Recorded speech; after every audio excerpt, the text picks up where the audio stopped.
我份兩碗牛，呢份碗牛減佢哋。街坊與街坊食落，係食白雞絲百味嗱。今日我哋第3站嚟到我哋惠愛酒家，就試下隻真味雞。Let's go！ 食雞嗰時就係惠愛雞係咪先？我聽講以前佢係有個學餐喎，學餐幾好喎，學餐。今日個中華蛋奶一定多謝發咗。呢度係咪奶茶啊？啊，上網睇到有奶茶嘅，冇惠愛雞啊！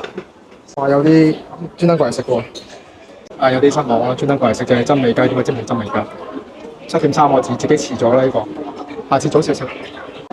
你識我食啊？食啊！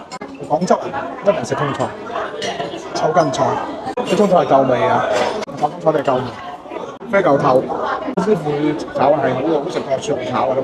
今日試下隻雞先，冇辦法，今日我真味雞，我之後攞2隻雞嚟代替1隻雞，所以我點解你帶葱嘅雞叫葱油雞？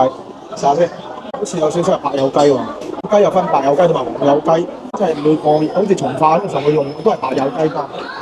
因為好似清遠有一啲基本上就會湛江啊就黃油雞，所以就好似有少少似白油雞。我唔知具體咩雞種，有中國香味啊？有中國香味，豉油同埋雞係特別配嘅㗎。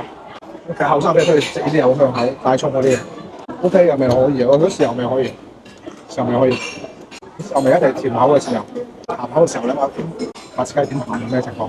我又試下豉油雞，阿媽教我要燜乾淨，有意食。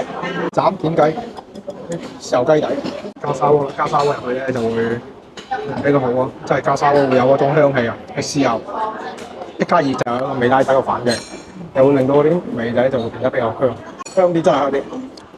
有氣氛啲啊！我哋食飯一定講氣氛啊，廣州人食飯一定講氣氛，因為咩雞啊做翻嚟去嘗試，多啲請教啲前輩，覺得人哋真係做咗咁多年，真係有自己嗰個經驗咯，我覺得係值得自己借鑑嘅地方。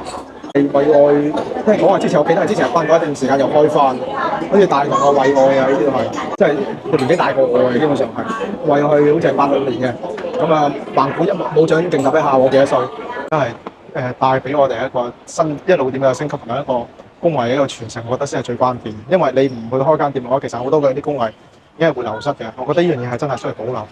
所以今期嘅探店就到此為止啊，下期再見，拜拜。